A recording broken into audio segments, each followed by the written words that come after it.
Hello and welcome back to the finishing line, proudly sponsored by Hollywood Bets. We're live! All three of us are here for our live Royal Ascot good flat meeting. Even the lads can get excited about it. A good flat meeting. It's a great flat meeting. I even like it. Preview. We're going to go through the Group 1s, some Group 2s and other 2-year-old races. Not every race, but 3 or 4 tomorrow for Tuesday, and then maybe 3 the rest of the week. Andrew has them all. I sent them in earlier. I was way ahead of time on this, so we got some graphics and stuff as well. Before we start, Andrew, how you doing? It's Monday. Good start to the week, bad start to the week. It's Monday and work. You can't be happy. That answers that. Tom, you were just back from smashing it in the gym. Wicked impressed by it. By the sound of his out there, he was smashing something else before he came on here. It's the first time I was actually left the gym. I couldn't breathe. There was a second where I just could not get my breath. But no, thanks to my excellent PT, Dave, I can see progression. I'm lifting stronger weights. Can even do stretches now that I couldn't do at the start. So, Tom gives it socks. Tom gives it socks on the machine. He goes as hard as possible every single day. There's only one way to go, though, isn't there? To be fair, absolutely. He's going to ruin it now over the next 3 weeks. Going to ruin it now straight away. I have cans of Corona in the fridge. I got cans of Corona the other day. Cans? Yeah. Are they nice? I don't know. I just bought them because they were in cans and I never saw them before. How'd you get the lime in? I don't know. I bought a pack of limes as well and I didn't use any of them either. You have about 3 packets up at my house from the last day. Every time you come up with a bottle, you bring like 4 with you. But sure, yeah, there's no single ones. You have to buy them in a 4-pack. I don't throw them out, like they're still in the drawer. Oh, you can get rid of them. There's nothing wrong with them. They're still ripe. Give them to the dog. My first apologies have to start, I think, at the start of this rather than at the end. And the two of you can't say anything about where I'm going. But we're not doing our Saturday of Royal Ascot at my house. Nope. To add to Cheltenham and God knows whatever else I've let you down on. But what did we decide we're doing it for, Dave? York's Ebor meeting. But you'll definitely manage to have something then as well. I know it's going to happen. Koshi or McFeast to be running. Maybe. Good old McFeast. Have we been on since he ran? I think we have. What a run. I still can't get over that. What a run. I love him. Genuinely. He's such a dude. He's my favourite of the whole lot. He should go close next time, I think. And, he'll have a when he wins. Cotty's going chasing. She ran well, just beaten by Gordon Elliott is on fire. I think he had another 3 winners yesterday. First time out for him just beat us. So we'll take that. She goes chasing now in July. So looking forward to it. Big Gord will have a winner tomorrow at Ascot as well. Fried Piper. Oh, Fried Piper. No, he won't. Oh, he will. No. Oh, he will. He won't. Let's get stuck into this now. The jockey on Queely's horse. It's the only thing that bothers me now. That the jockey on Queely's horse is the one you want to look out for. Oh, I'll get there in a minute. Young Harry Davies. Robin came. Anyway, we'll kick on. First race probably is not going to take too long. Hit up the graphics there, Andrew. It's the Queen Anne Stakes. There you go, David. 1 mile Group 1 for the older horses. Baida's favourite. We have Real World 52, Order of Australia 18-1, 25-1 bar. The prices are big on the outsiders because Baida is such a strong favourite here. I personally can't see him being beaten. So we're trying to maybe look for an outsider, but only 2 places. So Andrew and Tom, does Baid do the business, and do you have something to follow him home? Go on, Andrew. Yes and yes. Look, it's a penalty kick. I know we never say there's no God-given certainties, but this fella's a God-given certainty. He'll batter these. He'll win easily. But to follow him home, I kind of like Order of Australia to follow him home. And he was 6th in this last year behind Pied Piper. that year Aidan's horses weren't firing all cylinders, but he still had a good enough season. He had placed efforts in Group 1s. He beat Najor and Nakora in the Group 2. So going into this season, you see a lot of Aidan's horses are running really well first time up, and I'm hoping this fellow will as well. If we go back even to his the season before last, he was a winner at the Breeders' Cup. Last year's season he was placed behind Boyd as well in Longchamp. I think if he's tuned up well enough, I think he's 4-1 without Boyd. I think that's a fair enough price. We just set the record straight. It was Palace Pier, not Pied Piper, who won this last year. Did I still say Pied Piper? Yeah. Pied Piper. Someone picked up on it in the comments as well. Pier. But yeah. Look, Boyd should win. People go on about uncompetitive jumps racing and all small fields and all that shit. What a way to open up Royal Ascot with a 1-6 favourite in a 7-runner race, so you can't even get the each way terms. I mean, that's not exactly fantastic, is it? If this happened to Cheltenham, there'd be uproar, but no one really gives a shit about the flats, so there won't be. Boyd wins. Absolute aeroplane. The one to follow him home, I'm taking the complete outsider of the field. I'm taking Sir Busker. If you look at his record on the straight course at Ascot, he's only once been outside of the first 4. He's won, he's been second, he's been third twice, and he's been 4th from 6 runs over the straight course. So he will do for me. I think he normally outruns his odds here, including that this was 2 years ago in the Queen Elizabeth Stakes. He was 4th behind the Reverend at 66-1. So I think you definitely obviously get betting without, and I would go each way without on Sir Busker. Yeah, I think Boyd will win. It's like Andrew said, it's pretty much a penalty kick. The outsider I go to follow him home is Accidental Agent. He won the race at a big price a couple of years back. I think it's 2019, 2018. He's good form at Ascot. He's come back this season and kind of looked back to his best. Won a handicap, I think it was at Newmarket, and then second off, I think it was top weight at Ascot in the Victoria Cup, which we covered here on the podcast a few weeks ago. So I think he'll have a good chance. He should run well, but Boyd more than likely will win the Queen Anne.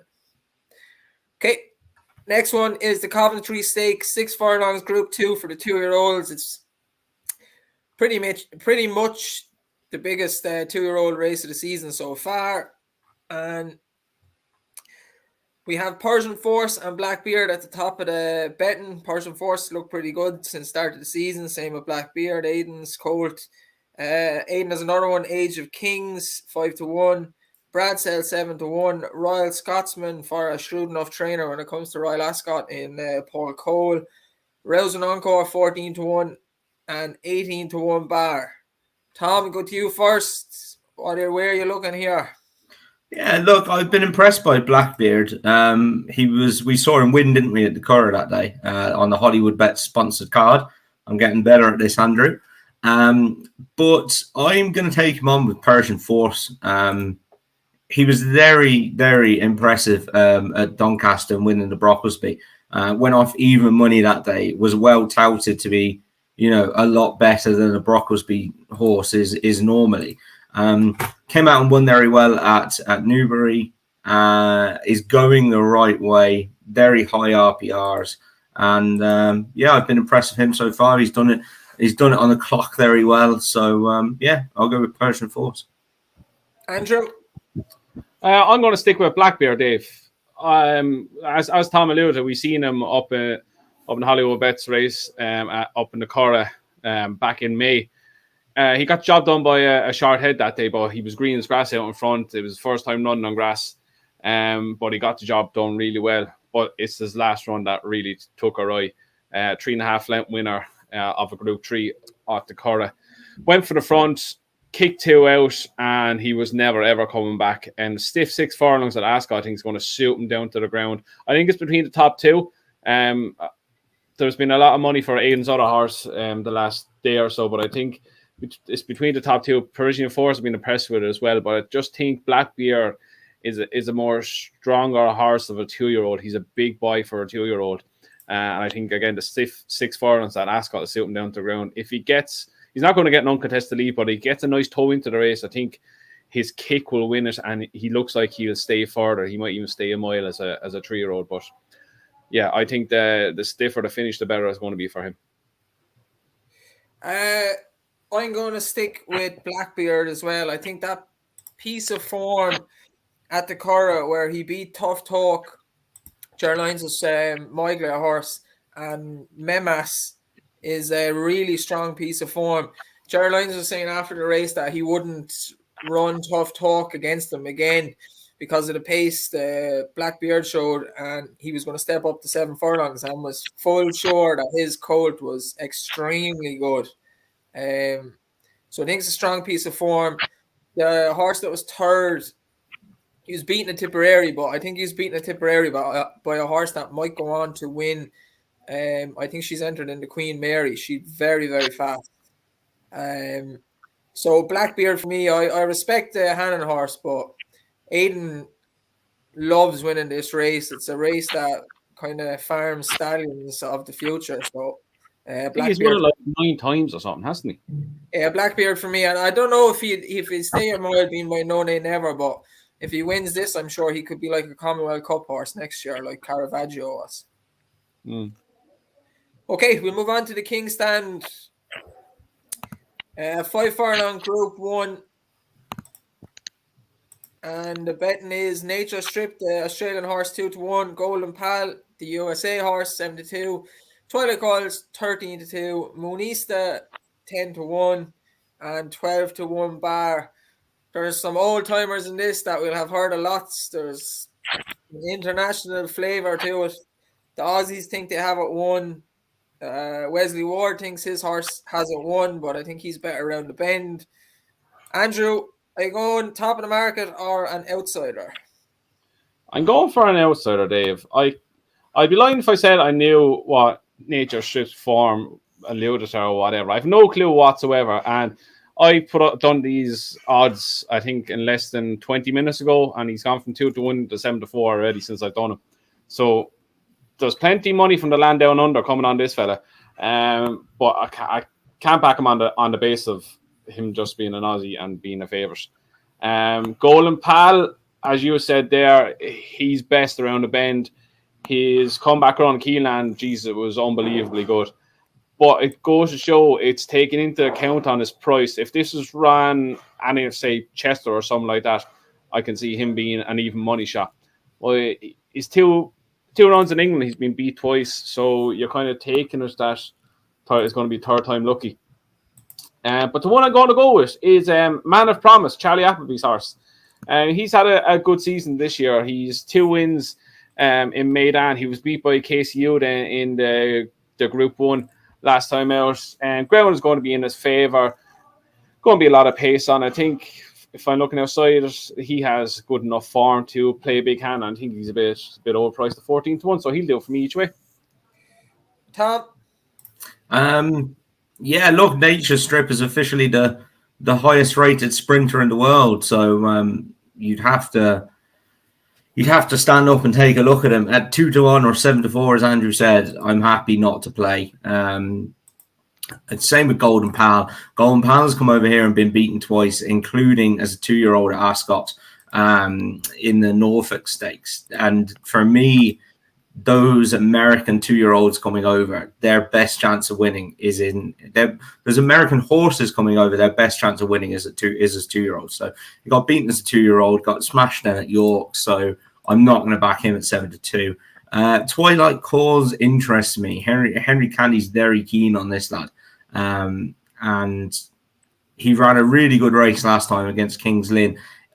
Arguably could reverse the form. And I think my bet is going to be Twilight Calls each way and Kings Lynn each way. I think you'll get one of them in the 3 or 4. You're presumably going to get 4 places tomorrow on this race. At least you might even get 5 or 6 in the place. But yeah, Kings Lynn and Twilight Calls for me. Yeah, and look, I would be against the top of the market as well. I think Golden Pal, the way he runs going around the bend suits him. They can he wins the race maybe in the first furlong, but they can fill him up going around the bend and then he kicks off the bend. Don't know what to make of the Australian horse. If he wins, so be it. He looks a big, burly, very fast and powerful horse, but when this was run last year, it was run at an absolute lunatic clip. And Batash couldn't stay the last half furlong. Winter Power couldn't stay the last half furlong. But Arecibo ran on to be third or second. He's about 40 or 50 to 1. I think the exact same thing is going to happen. They'll go out too fast because of Golden Pal. And I'm looking for something that might stay on. And if I can get 3 or 4 places. So I went with him and Equilateral, who we haven't seen since, I think, maybe March 2021. But in 2020, he was second in it when Batash won. Same thing, traveled smoothly and stayed on to be second right on the line. He runs well fresh, has done all his career. If he's anywhere like he was before, he'll travel behind a strong pace. So he's like 80 to 1. So I'm going to play both of those each way. Well done. Okay. St. James's Palace Stakes, Group 1 for the 3-year-old colts. After the Guineas races, this is the next one on the calendar, and we've the Guineas winner Caribus odds on. Second favourite's My Prospero at just 9-2. Then we have Maljume, an unbeaten colt from William Haggis's, 12 to 1. Mighty Ulysses, 11 to 1. Lucille, 22 to 1, and 25 to 1 Bar. I'll take this first. I'll change it up and go first. I very much like Caribus. I do think he was drawn on the right side for the Guineas, though. I think maybe if he was drawn on the other side, or the two Godolphin horses were drawn opposites, might be a different result. And I was really taken with My Prospero at Sandown when he beat Reach for the Moon. I think Reach for the Moon, the John Gosling horse in the Queen's colours, is pretty good. And he had to be rode along, but stayed the last half furlong pretty strongly. And Ascot's pretty stiff last half furlong. And I think if I'm getting 9-2, 5-1, it's the typical Tom each way bet to nothing. I can't see him out of the top 3. William Haggis, I know he has the other horse in the race, but Tom Marquand surely got the choice, picked My Prospero, and he's unbelievably good at getting these kind of 3-year-old fillies and colts to just keep progressing on. They might not be much good, or you might not see them a lot as 2-year-olds, and then off they go. They take off like the filly that nearly won the Arc a couple of years back in the same colour. So I'm going to go with My Prospero. Andrew, you're up next. Caribus, obviously the horse they all had to beat, but there's one at a kind of a huge price that I'm actually going to take a chance with, and it's Berkshire Shadow. And Andrew Baldwin's horse, James Doyle, is on board. He was 5th last time out behind Caribus in the 2000 Guineas. But last year he actually won the Coventry on this car, so he'll enjoy the course. And I think a step up from his performance in the Guineas. I think 33 to 1 is a big price, and I think paying 3 places, I can easily see him running into a place. Someone's having a whack of a bar down there. But yeah, I think Berkshire Shadow at 33 to 1 is my each way of playing this, Dave. Tom? Yeah, look, Caribus is definitely the standout, isn't he? He's kind of rightly priced, I think. He deserves to be odds on. The one I would definitely take, and I'm mad keen on, and I can't understand how he's not single figures, is Maljume. For anybody who hasn't seen his win in the German Derby last time, go and watch it if you can get a replay somewhere. I think that the races might have it, but he won a length and a quarter. But it doesn't tell the story at all. He fell out the stalls, gave him 5 lengths at the stall at the start. The second then skipped on around the bend and got a lead on the rest of them. And Maljoum just flew through the pack to pick them up. He's a horse who finishes out his races very strongly. If you looked at his race at Kempton, even a furlong out, you're thinking, will he win? Will he not win? And he's gone and won by a length and a half. His first race was on the 27th of March. He's learning on the job, but to me, he's the improver in the field. And at 14-1, I think it is. Just going to check that now. Yeah, 14-1. I think that's an outstanding bet each way, to be honest. He'd be one of my stronger each way bets of the week. I think he's got a cracking chance, definitely, to be placed, Maljoum. Yeah. 2 seconds, because someone's saying they can't hear me properly. Can you hear me properly? Yeah. Unfortunately. Thanks. What horse did you put up for this? Caribus. Nap. Me. My Prospero. The second favourite. Yes, Tom. The second favourite. Mm-hmm. Okay. We're going on to Wednesday. First race on Wednesday, the Queen Mary. That one. There we go. 5 furlong, Fillies Group 2. American horse favourite, Love Reigns. Dramatized 9-2. Maria Branwell 15-2. Katie Content 17-2. That's a good name. All the time 12-1. And Lady Tilbury 14-1 and 14-1 bar. Andrew, which of these fast fillies is going to win the Queen Mary? Look, it's a real guessing game, really. And look, a lot of them are coming here on the back of first-time out wins, back-to-back wins. It's which one really progresses. And Wesley Ward's horse, I watched it back last night. I think won by 9.5 lengths or something like that. Boy, Jesus, that was impressive. As you said earlier, Dave, it's the 2-year-olds you kind of want to catch because they're kind of more forward and a bit bigger than the European horses. And for a horse to win by 9.5 lengths first time out is ridiculous. I don't care who you are, where you're from, but especially it's a Wesley Ward horse that he said is going straight to Ascot after it. Lo and behold, it's up in Ascot. I think if they were so madly keen on it, I think it'd be a lot shorter than it is right now. So there's a lot, but that's probably taken into account that it's this how wide open the race is. But one I will take a chance on is Katie Content. Her win at Windsor last time out was really good, done in a good time. Made all quick and clear at the end. Good time, good performance out and out. And look at a race like this, I want to be taking something at a bigger price. And I think she fits the bill. She has 2 runs on her belt, so she'll have a bit more streetwise than a lot of them.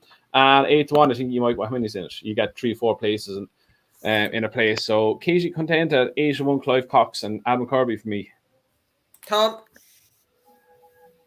Yeah, it's worryingly for Clive Cox's team and Katie Content. It's Katie Content for me as well. I'm keen to take on basically all of these foreign horses at Ascot this week. Look, they're going to have a winner at some stage, right? But they're all going to be over bet, and they haven't had a winner there in a good while. So I'm keen to take them on. 10-1, I think, is a very fair price about this filly. As Andrew said, very impressive at Windsor. Got the job done on her debut at Salisbury as well, and really looked like she progressed then at Windsor. She's a half sister to El Cabello, who he's by Havana Gold, she's by Havana Grey. But yeah, the pedigree is there. Clive Cox is in good form. She's gone and improved on her second start. She ticks a lot of boxes for me. and at 10-1, I think she's a solid each way. But again, I'd watch out. Hollywood Bets would be putting up extra places, I'm sure, on the day and stuff for these races. So yeah, you'll get enhanced place terms, I'm sure, won't you, Andrew? Sorry, I have my mic on mute with all the banging. I want to say yeah. Out of my hands, though. I mentioned. Swiftly moving on. I mentioned. Say yeah. You get best odds guaranteed in every race at Royal Ascot with Hollywood Bets. Anyway, that's great. We just want some enhanced place terms. I want enhanced doubles as well. Still working on that. Haven't got an answer back yet. Your record on enhanced doubles isn't too good, though, is it, to be fair? I'm a man of the people. Anyway. And we're up to Dublin Race Fest. We needed a bit of a lift in case we lost. Hey, the amount of people I got to sign up that day. Might have got an ear back. Still, it was good times. A lost leader, is that what you call that one? David Marnane's filly, Lady Tilbury, I mentioned her already. She's lightning. Sorry, Dave. She is lightning quick. She'll do We're for me. We're not allowed to argue when Posh Dave is around. Sorry, Dave. She'll do for me. After tomorrow, we should have more of an idea of the draw bias, and there will be a draw bias. She's drawn in 4, but the American filly is drawn 5. I think the American filly will go off like a lunatic, like there's a rocket up her arse. And if Gary Carroll sits behind the American filly, I think Lady Tilbury can get the job done. But we'll see about the draw tomorrow. Next one on Wednesday, a poor turnout, in my opinion, for a Group 1 for the Ola horses. Prince of Wales' Stakes, 1 mile 2 furlongs, Group 1. Baybridge is favourite. Shiraya, the Japanese horse, 10-3. State of Rest, who runs all over the world, 9-2. Lord North, I don't like, he's a dog, 13-2. Grand Glory, 8-1. It's a poor enough race. I think, in my opinion, it's fairly shit, to be honest. I won't spend too long on it. I think Bray Bridge will win. He's progressive. Michael Stout, older horse. She'll get the job done. But it's minus excitement for me anyway. Tom, what do you think? Yeah, I think you're being a bit harsh on Bay Bridge there. I think he's the one who stands out in this lineup. And I think what is he, 11-8 there? I think that's a fair price, to be honest. I think he's definitely the one out of the UK and Irish horses anyway who could be the big improver. The Japanese horse, look, as I said, one of these is going to go and win, isn't it? There's going to be an overseas-based winner of one of the races, you'd imagine. But again, I'd probably be quite happy to take him on. I think 11-8 is a fair price. What he did at Sandown with the Brigadier Gerard was very, very impressive. Like, he absolutely bolted up that day. And there were some good horses in that race. I think this is a lad who could go on and improve, and I think this might be the last day you get a fair price about him as well. I think 11-8 is actually pretty fair about this lad. Andrew? Yeah, I agree with you. Bay Bridge, what he done a Sandown start of the season was mighty impressive. I backed the second favourite that day. The horse was second that day in a double, and I thought I was collecting my money. But this thing, from the word go, never looked like it was going to be beaten. If he comes on again from that, I can't see him being beat. You've question marks over the Japanese horse. State of Rest, he's a decent horse, but he's kind of a globetrotter. Lord North is probably his best days are probably behind him, and then Grand Glory, he'd be a shock winner. But so Bay Bridge, 11-8, 23-20, whatever it is there. I think he's by far the most likeliest winner in this. Okay. You also might need new bars and plates tomorrow because there are some rattling going on down there. That'd be great. We move on to the Duke of Cambridge Stakes. And look at that dirty head, no? Group 2 for the fillies and mares. It's a decent enough race this year. We've Mother Earth in his favourite, 85-40. Saffron Beach, 94. Bashkarova, 92. Sibila, Spain from France. 13-2. November, 50-2. The dog that is Prima Baccio at 16-1, 22-1 bar. If someone tells me Prima Baccio is going to win any race, I just can't listen to it anymore. Tom, who do you think is going to do the business here? Will Mother Earth go back to winning ways? No, I think Mother Earth would probably be one of my lays of the meeting at that price. I think there's a couple in there to take her on with. She does not look in love with the game either. She won a race that she should have won very easily at the Curragh by 3/4 of a length. She then got an absolutely bombed out basically at Newbury, and the one from me is to pick a filly with a completely different profile. Is Bashkirova. I actually thought Popova would win the last day at Epsom, but Bashkirova was very good and really put that race to bed. I think that's very strong form, to be honest, and she's a horse that looks like she's on the up. Second behind Miss Fitzherbert at Goodwood, and I think she's one that could definitely go on and improve. Rate 106, and I think 5-1 is a very fair price. Considering when you go through some of these, they've got a lot of there's Germans form, there's French form, there's Primo Baccio Dave. I really think if you get 8 runners in this, Bashkirova each way at 5-1 is an outstanding bet. Very good, Andrew. Unfortunately, I agree with Tom as well. I think Bashkirova is by far the best bet in this race. As Tom alluded, I think Mother Earth is kind of out of love with the game. She's not the horse she used to be. Her win first time up the season, she scraped home, then she ran no start the race the next time out. Saffron Beach is a decent mare in her own right, but I think Bashkirova, what she done last time out was pretty impressive. She put the race to bed quite quickly. About 2 furlongs out. So I think she comes on for that again, or not the final furlong she came through.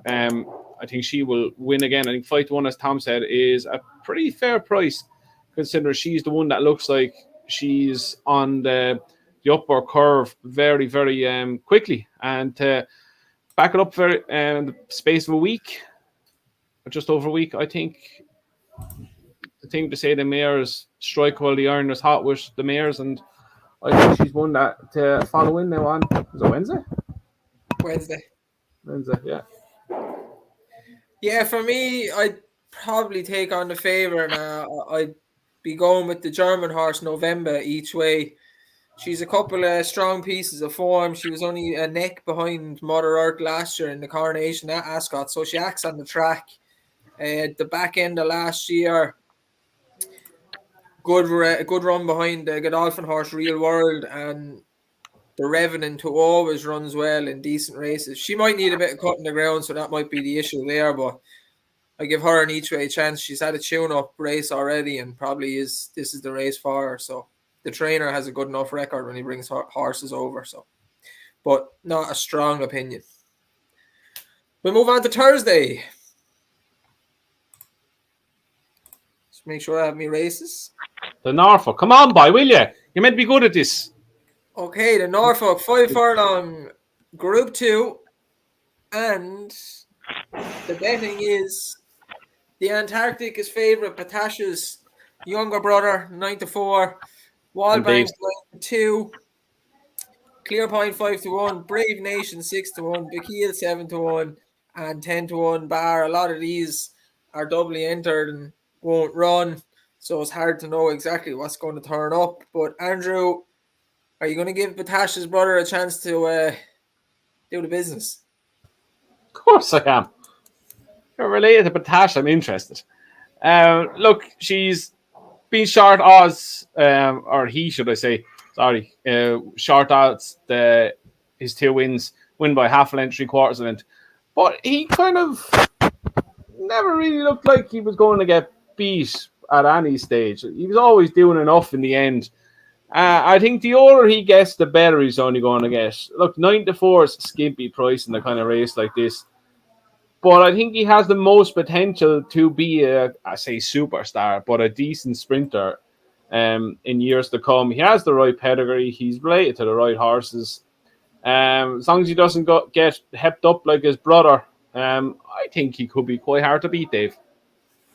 Tom? Yeah, this isn't a race I'm mad about, to be honest. So I looked for one at a decent price, and the one I came up with was Thunder Moore. Completely blew the race before the start at Musselburgh. Was just completely babyish. But then came out at York and was the complete opposite, really. Started very well, which is what you're going to want here. Made all and quickened away to win by 2.5 lengths. The second has come out and won. The third has come out and won too. I think both of those go to Royal Ascot this week. And yeah, I think that's one that's going to go under the radar a little bit at 16-1 Thunder Moore. Okay, and I like Batash's brother, but it's too short in a race like this, in my opinion. So I went for two outsiders as well, who have jockeys already up, and it's O'Callaghan's horse, Crispy Cat. I thought he got a poor ride the last time at Sandown, should have won that race. He's around 20-1, and Carol Burke's filly Pillow Talk. I think she won a maiden at York. He has some good horses. He's dramatized there. I know he thinks she's pretty good, but I like this horse, Pillow Talk. Another horse that, if they go out too fast, will be staying on. Would look like she definitely gets 6 furlongs. So she's about 25-1. So two outsiders for me. We are moving on to the Ribblesdale. 1 mile 4. Like the Oaks Trip, Group 2 for the fillies. Sea Silk Road, 7-4 favourite. Life of Dreams, 7-2. Magical Lagoon, 7-2. History, 8-1. Emily Dickinson and Mukadama, 10-1. And then it's Tranquil Ladies there, 10-1. And then it's 20-1 Bar. I'll go first this time. I think Sea Silk Road will win this. Again, another Haggis horse that is progressing as a 3-year-old and will keep progressing. In my opinion, I think she's a decent favourite in this. I know some people like the Godolphin filly, but I'm with Sea Silk Road, William Haggis, and Tom Marquand. Tom? Dave, you're not tipping John O'Pemily. She's not running. Running. Ah, okay. That would be why you're not tipping John O'Pemily. She's not running. Correct. She's either running in the Irish Oaks or the King George. I was going to say, I was going to be surprised if they turned up here 13 days after the Oaks. That opens it up a lot, and Sea Silk Road now then has a very, very good chance. What I wanted to see was if Emily Dickinson ran. I was a big fan of her after she finished 5th at Leopardstown in the maiden. And then she went and won at Naas the next time. Ran no kind of race in Lingfield in the Oaks trial. Went off odds on that day. Now I don't know if she's just not that good. I don't really know what to make of her. But if she was to turn up here in this type of race, I would be interested in her. And she's what? I don't know, I presume her price has changed now. 10-1. So look, if she ran, I'd be interested, but not a race I have a massively strong opinion of. Andrew? As Tom said, it's not a race to be getting excited about. The favourite, Sea Silk Road, being goodless, is her 2 runs this season. Same with the Charlie Appleby horse, but I think Jessica Harrington's horse, Magic Lagoon, I think a 4-1 is the bet for me. Finished short out behind Concert Hall last time over a mile 2, stepping up to mile 4 today, which I think is going to suit her down to the ground. She looks like a filly that will enjoy the step up and trip. She ran over a mile last season at Newmarket in the fillies mile in the race where Inspiral catches Wild Beauty, Concert Hall, all them are in. So her form over a mile is good. She stepped up and tripped to start this season, which seemed to bring out improvement. And the step up and trip for even further again will bring out more improvement. Molly's been coming for all week. She opened up at 10. She's now into 72, 4-1. I think that's the one I'll be siding with in this. Okay, we will move on to the Gold Cup, Group 1, the return of Schlongavarius. Go on, Schlongy. I can't believe his price. 2-4 Group 1. Huh? 58. Yeah, it's probably not the best price in the world, I don't think. I think it might be going to a different horse. But Kyprios is a favourite, 11-8. Schlongavarius, 15-8. Trushan, 8-1, but you won't run. The ground will be too quick. They're cowards when the ground is quick. Princess Zoe, 8-1. Scope won't run either. I'd say the ground will be too quick. Mojo Star, 10-1. 16-1 bar. Tom, Kyprios or Schlongavarius? I think there's going to be a bit of a changing of the guard here in this race, and I can see Kyprios winning this by a good few lengths. Been very, very impressive in his 2 runs this year. Beat Search for a Song, who, if I'm right in saying, is it the full sister? Yeah. And Baron Samedi and Leo De Fury. Look, they're not world beaters, but they're not bad horses either. And then at Leopardstown, when I won by 14 lengths and beat Sunchar and Agitaire. Again, look, not world beaters, but not useless horses either. So I think the form of that is very good. And I think, as you said, Trushan's not going to run, is he? Unless we get a lot of rain, which is not forecast at all. It looks a glorious week over there. Princess Zoe, look, she ran well on fast ground, didn't she, the last day? But I think she's better on soft ground. And good old Strad. I think this is just where Strad's going to come up against a horse half his age, and he's going to find him a bit too good. And I think Kyprios is maybe even one of the bankers of the week, I think. Andrew? I am not deserting Zoe now. I put it up as my anti-post selection earlier in our little anti-post section. Look, she was second in it last year. She was beaten 5 lengths by the absolute freak that is Subjectivist. She was... Her form then kind of varied after that, but she came back with a bang when she beat Quick Thorn at Ascot. He's come out and won since. She'll go on any ground. We know she'll go on this ground. She was second on it on this kind of ground last season behind Subjectivist, as I said. To me, I think she's the best each way value of the whole week. She's 8-1 now. I cannot see her being out of the top 3. She's a tough mare. You know she's going to stay. She's CEO every yard of the trip. She's tactical. She's versatile tactical-wise. I just think she's a great bet at 8-1. I don't think she's out of place whatsoever, and it would not surprise me she wins. Kyprios is the up-and-comer, but he has to do it at this level now. I think 11-8 is a bit skimpy now. I'm shocked that Stradivarius is so short. I would be shocked if he doesn't drift out to at least 5-2, 3-1 on the day. As two of you said, Trushan, not hoping hell of him winning. The ground is currently good to form in places. I think it's between Kyprios and Princess Zoe. Yeah, I'm the same as Tom. I think a change in the guard is in order. Kyprios to do the business. He's fat, slow, and lazy. Exactly what Aidan O'Brien wants for a Gold Cup horse. He does nothing, lobs along, gets smacked the whole time because he's so lazy, but then just keeps going. He's like a jumps horse and looks like a jumps horse, so he'll do for me. I'm going to stick my neck on the line here and say this could be the next Yates. Oh, God.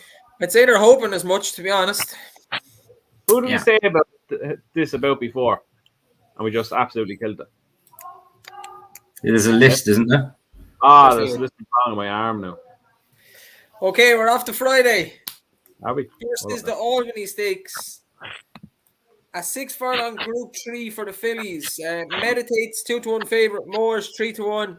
Statute 7-2. Queen Ollie 8-1. I'm not saying that name. Yes, It's either I have say it. yeah. Fully Wet. There you go. First one, and it's 14-1 bar. Fully well. Are you gonna put your money on some Fully Wet, or Yeah. are No, you going to go with the favourite? Who, me? Yeah. I'll with a be pillow. Fully well. steering clear of that one anyway. Look, I thought this was very hard. And I had one. If you let Andrew go first, because I had one I was going to throw up at a wild price, and I'm just trying to look for it again. Andrew. Mediate, Dave. I am being so impressed with Aidan O'Brien's horse, this filly all season. We've seen her debut at the Curragh where she absolutely bolted up by three-quarter lengths, and she took the field apart then in a matter of strides. At Naas, the last time, I think she is a mare or filly with the world at her feet. She's a big, scopy filly. I think it's going to take a massive performance to beat her. I think she's extremely, extremely good. I think, even at 2-1, I think she's that good. I'd be interested to see which ones of the Aidan fillies run. I'm sure he won't run both of them. Whichever one runs, I would side with. I think they're both really good. Andrew's touched on Meditate. The other one, Statuette, Justify filly by Out of Immortal Verse. She's a half sister to Tenebrism, who won the Jubilee Park last year. She just looked like a monster on her debut. Looked like everything was so easy to her. The sire was an unbelievable US horse. But whatever O'Brien filly runs, I'd be siding with. Moj looked good in her debut, but I wouldn't be a fan of the Bin Soror horses. I think Charlie Appleby's a way better trainer than he is for the Godolphin ranks. So I'd go with the O'Brien horse. Tommy, you fully wet? No, I didn't find what I was looking for here today, so we're just going to move swiftly on. What you wanted to get you fully wet. Okay, we'll move on. We'll go to the Commonwealth Cup. Please don't. It's so awkward. A really good race that was introduced a few years back for the colts or fillies that can't stay a mile or dropping back to sprinting trips. So Group 1 over 6 furlongs. Favourites Perfect Power, who looked to not stay the trip in the Guineas, but had been good up until that point. Definitely stayed at 7 furlongs, but not the mile. So 4-1. El Cabello, who's a string of ones beside his name, 9-2. Eraz, another horse that looks decent, 6-1. Go Bears Go, 8-1. Twilight Jet, 8-1. Slipstream, 9-1. And 12-1 bar. This is a really good race every year. I really like it. Tom, do you have a strong fancy? I wouldn't say a strong fancy. I'd like to keep El Cabello on side. I thought he took a big step forward at Haydock last time in the Sandy Lane Stakes, and I think he won that a shade comfortably from Flaming Rib in second. The other one is Twilight Jet. I thought he was very good on his reappearance. Looked to have improved a hell of a lot, actually, from last season. So he's definitely one I'd want to keep on side as well. So I take Twilight Jet and El Cabello against the field, but nothing massively strong in this. Andrew? Perfect pair all day long for me, Dave. I put him up as an anti-post selection earlier in the year, and I'm delighted he's going back down to 6 furlong. This is his optimal trip. He stayed 7 furlongs at the start of the year, but you go back to last season, he's won two Group 1 wins over 6 furlongs.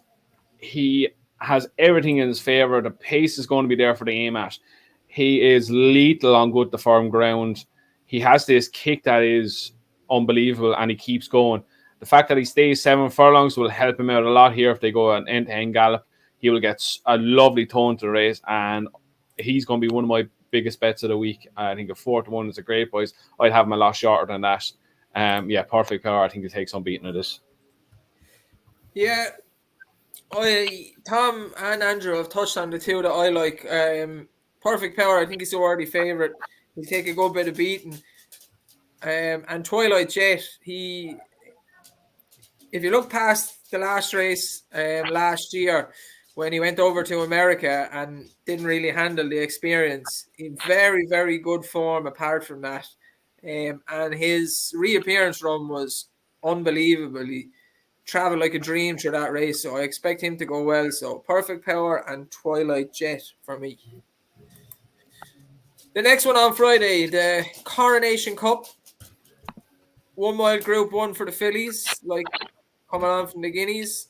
We should see the return of Inspiral, 2-1 favourite. Homeless Song's probably not going to run. She needs cut in the ground. Dermot Well said it last week. So Cachet will be next in the betting at 5-1. Prosperous Voyage, who keeps running well in all these races, but not getting her head in front, 7-1. Jesse Harrington's fillies, Discovery's 8-1. Spenderella 8-1, and Mongastine 10-1 and 12-1 bar. Tom, you can take us away. Do you think Inspiral will train on and do the business? Oh, look, she is the standout here for me, I think. Her form last year is good. She looked very, very progressive. She looked fantastic when she won the Fillies Mile, beating Cachet that day as well. And I think she's got a hell of a chance. If they come here first time, it definitely means she's ready, obviously. Homeless Songs is another one they're looking at the ground. Probably won't turn up on really fast ground. I can't see it getting anything worse than good. So that would be a question mark. Cachet looks really tough and consistent, turns up here again. Look, Inspiral is her price, isn't she? You're kind of, I think 2-1 is fair. There's enough question marks about her having this first run of the season, so I think 2-1 is fair. I'd be happy to let her go and win at that. The two I'd take, one mainly, is Stargirls Almal, Henry's horse. Ran an absolute blinder in the Guineas. Travelled down the outside like a dream. Just lost third in the final stride. She's actually gone through the sales tonight and not sold 600 grand. So that kind of tells you what they think of her. To give it context, she was an €8,000 yearling. So there's a lot of profit in that. And they've decided to run her. So fair play to them. I hope it works out. But she's 25-1. The other one, if she turned up here, she's a certainty to win a maiden at some stage, is Honey Girl, sorry. Ran an absolute blinder at Dundalk in April and then ran really well at Leopardstown behind History and Agatha. Stayed on very well down the outside and was really an eye catcher there for me. So I'd take either of those if they ran. They might just go under the radar a little bit. Andrew? Can I ask you something, Dave? Yeah. Why does he not get the same amount of shit I get for putting up a Henry horse? Every flat horse that runs that has the name Henry de Bromhead in it, he's putting up. Look, he has to stick with his man. I can't see it winning anyway. So he's got a very good record on that. Hey, man, if I done it, I'm not getting into it now. Leave it for the jump season. I also told him to spend like 2 or 3 minutes on each race, and he's picking out 8 horses in every race. I went through 3 horses there. That was all. Photo. You just said Homeless Songs not run, so I don't give a shit anymore. Okay, fair enough. Don't care. Any of them come in now. Homeless Song would have whooped a lot of them. If Homeless Song runs, she wins. It's hard to back Inspiral because we haven't seen her and don't really know what was wrong with her. On last year's form, she'd take all the beating. I put up Discoveries as an each-way bet, and I stick with her as an each-way bet around 7-8-1. Her 2 sisters have won the race, Alpha Centauri and Alpine Star. So Jessie obviously planned the race for her. I don't think she handled the track at Newmarket. Should be better going around the bend.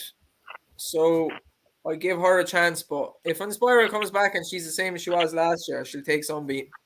But Frankie's on it, so It'll God take only some knows. performers first time out now to win this. Even catches, I could see her turning the form around. She's at them improving again this season. If she gets out in front, it'll be a tough one to beat her. But if Home the Song runs, they're all fucked. She definitely won't run, I'm telling you. They want to get him on soon. Okay, we're off to Saturday. 3 races left. And when we're finished this, we'll give one best bet of the meeting that we think is going to do it. Tom's already. We've got another 4 to run through after we've done, so in other races. So let's keep it going. I'm going to have to turn the oven off or my food will be exploding. Welcome to Tom's Corner. Tom's racing, boy. The Hardwicke Stakes. 1 mile, 4 furlong, Group 2. Hurricane Lane, 4 to 6. Broome, 6 to 1. Third Realm, 8 to 1. Ashada, 10 to 1. And 12 to 1 bar. I think it's a poor enough turnout as well for this race. Pretty much like I said about the Prince of Wales's. But Tom, do you think Hurricane Lane's going to do it? You loved them last year, so. I loved him last year, yeah, but he's obviously had his issues, hasn't he? So at 4 to 6, God no, I wouldn't touch him at that price. He'd want to be that price if he'd run well this season. He should go and beat these, but no way would I take any kind of price like that about him. The one I'd take him on each way with is Dubai Honor. Forget about his Maidan run, just put a line through that. And if you look at his 2 runs at Ascot, second in a Grade 1 on Champions Day behind Seedyway, and 4th in the Britannia Stakes as a 3-year-old. So good form at Ascot, an improver last year, taken away to Chartin, and where he ran well in fairness. And then at Maidan, where look, he was only beat 4 lengths in the Shima Classic. It wasn't a horrendous run or anything, but I think coming back to Ascot, he'll do a lot better. And what price is he there each way? I don't know. Let's have a look. Broome, Third Realm, Shana, Dubai Honor, 12 to 1 each way. I think that's a fairly good bet, to be honest. I'll jump in here because I agree with Tom.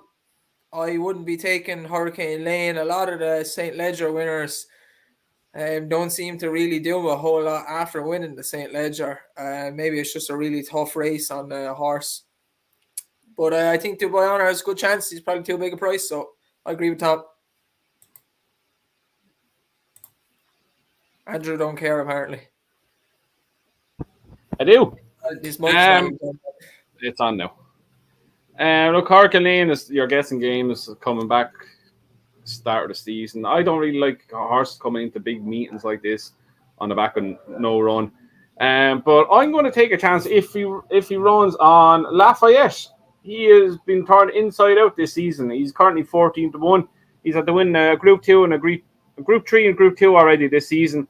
He's beat High Definition, and we know what High Definition done since he was a good second behind Alan Kernan. He was 4 lengths behind Hookham there last week. This race looks to have a good bit of pace on it, and he'll be dropped out of the back. He'll come with a late rattle on the outside, and he could definitely outrun his odds of 14 to 1. I think there's a cracking each way, but very good. Next race on Saturday is the Platinum Jubilee Stakes, 6 furlong Group 1. Home Affairs 3 to 1. Campanelle, who shouldn't have got that race last year, 5 to 1. Creative Force 6 to 1.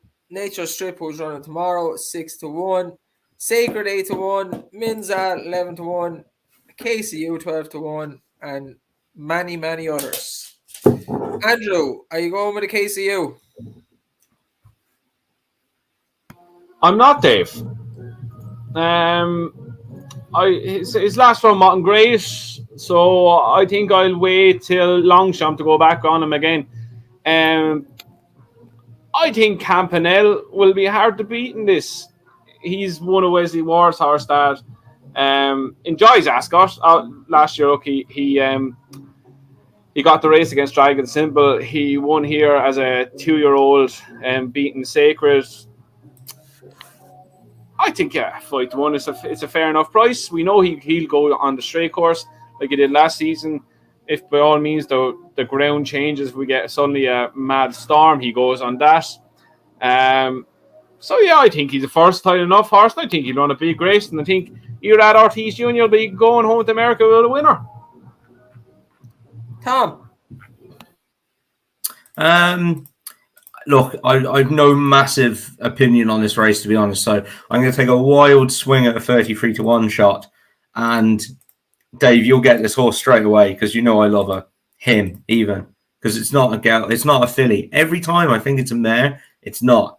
It's a gelding. Emma Yakiana is an absolute legend of a horse.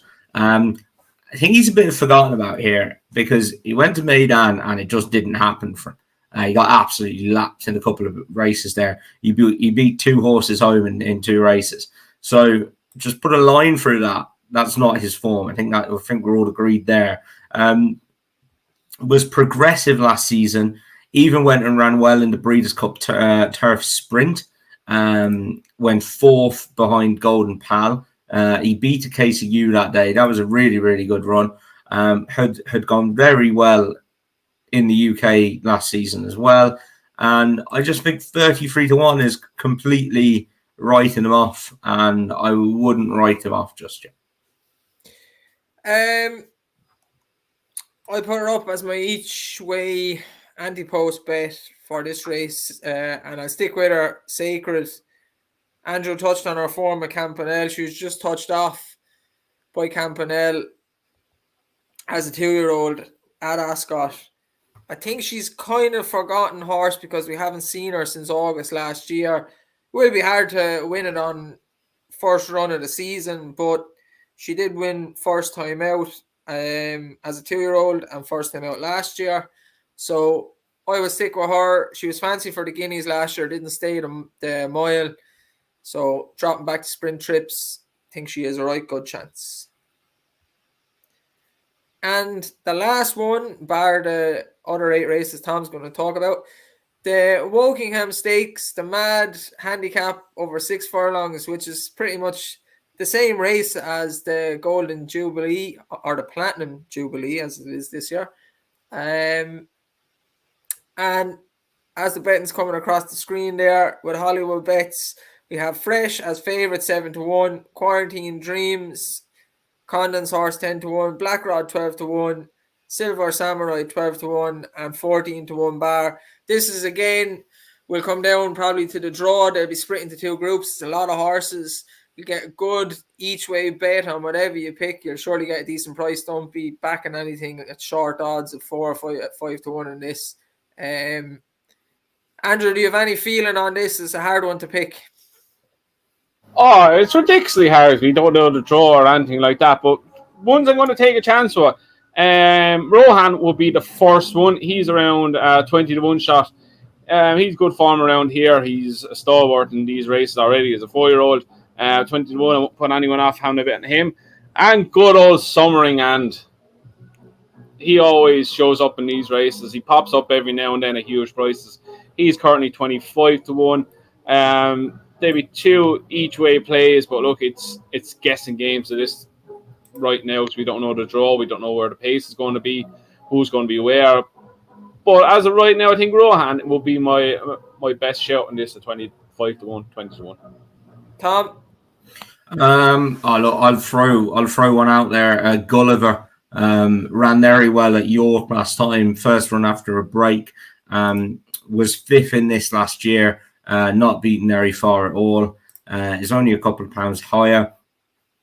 Doesn't win very often, so make sure you're backing this lad each way with enhanced terms. And the only other worry is he's anything but consistent. So the fact that he ran well last time could be turned into a negative. But look, yeah, gone well at Ascot before, but we'll see. Bite him. Don't bite me. Good TV. Go on, finish off there, Tom. Sorry. Gulliver maybe if enhanced places doesn't like winning, but we'll see.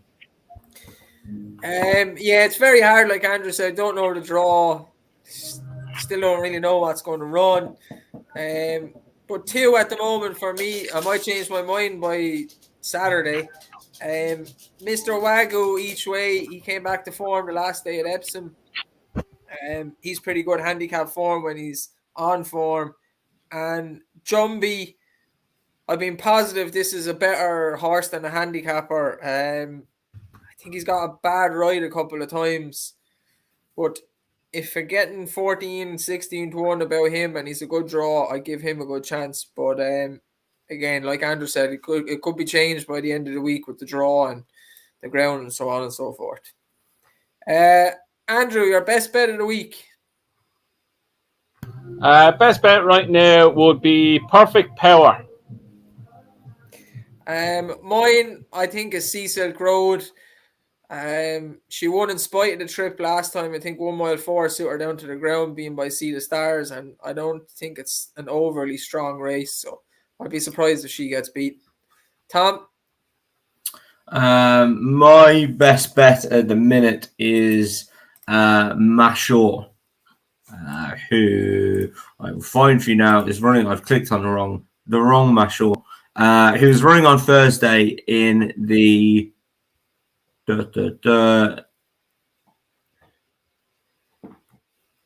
I've now lost the horse. Maybe he's not running on Thursday.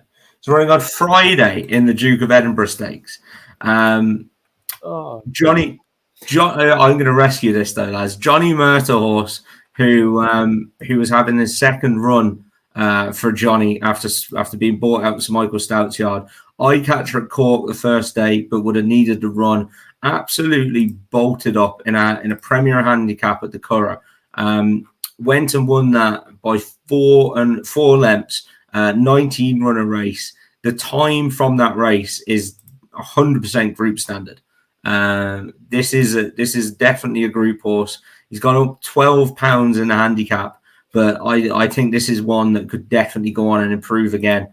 Currently 14 to 1.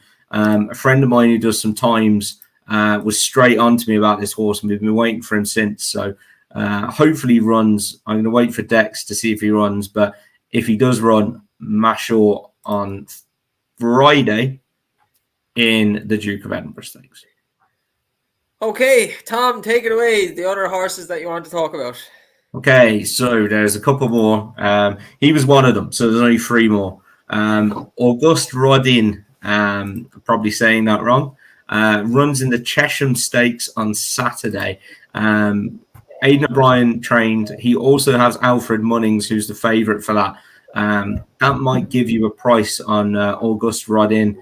Massive eye catcher at the Curragh on debut. Really should have gone and won.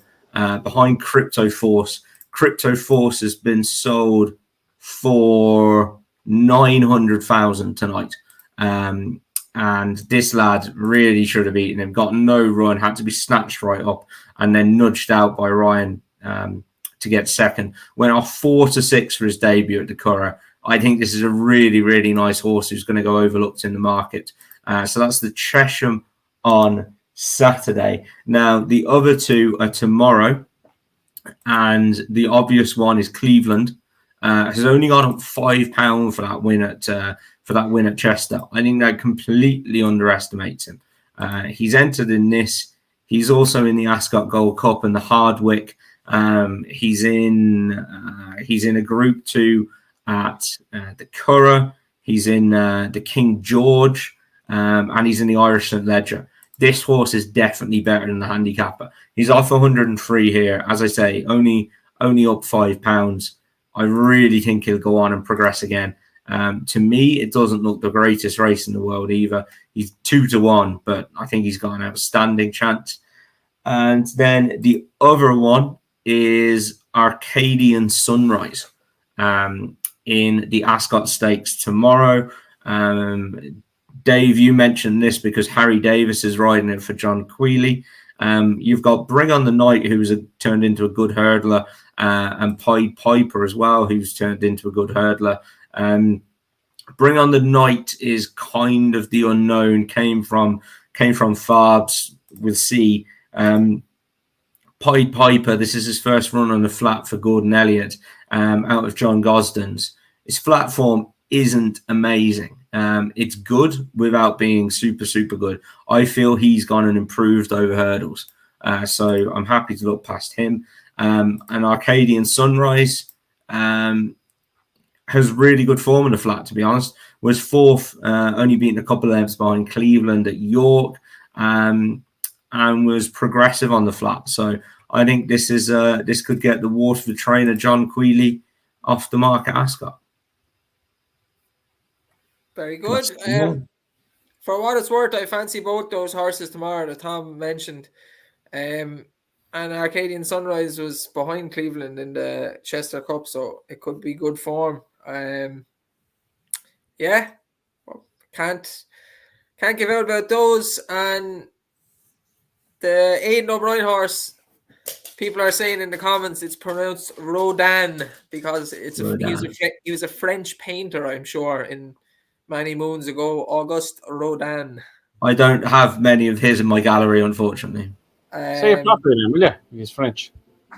Any of those horses that usually have like significant names are generally good, and Aidan has done it a few times with a maiden. It might have been second or third, and then comes out and wins the Chesham. So wouldn't be surprised at all. Yeah. I'm mad keen. He'd be my second best bet of the week on Saturday. Are you looking forward to it now? All honesty. Yeah. I love Ascot. I'm sad I'm not going this year. It's class. Like, if you get there at any stage, guys, go. Picnics in the car park, dress up. I about when you talk about Ascot, picnics in the car park. Savage crack. Yeah. I'm going to do a few multiples now in the morning or this evening, and hope for the best. It's a good week. It is. It's the best week of the flat racing anyway, definitely by a long way. So. Any race from 2 miles upwards, stick with either Willie or Gordo. Or John Quealy. Or the Dacia man, John Quealy. Up the Dacia, I repeat, up the Dacia. Guys, have a good week. Andrew, we'll have a few drinks on Saturday. You're going to do some barbecuing and stuff if the weather is good. So we might have the weather now. We looks like we will have the weather, so that might be something decent. And Tom, you enjoy whatever you're doing that you cancelled our plans for. I can't remember what it is. It's a party or some sort. Oh, I can't. Don't worry. I'll remind him now when he comes back. And yeah, to everyone, best of luck. Hope you get a few winners. Hope you tipped some winners along the way, or maybe don't listen to us at all and you might do better, but who knows? Works out, right? We'll be back Sunday for Talking Points, and we'll go through Royal Ascot and all that happened. And we'll see you then Sunday at 8 p.m. Bye.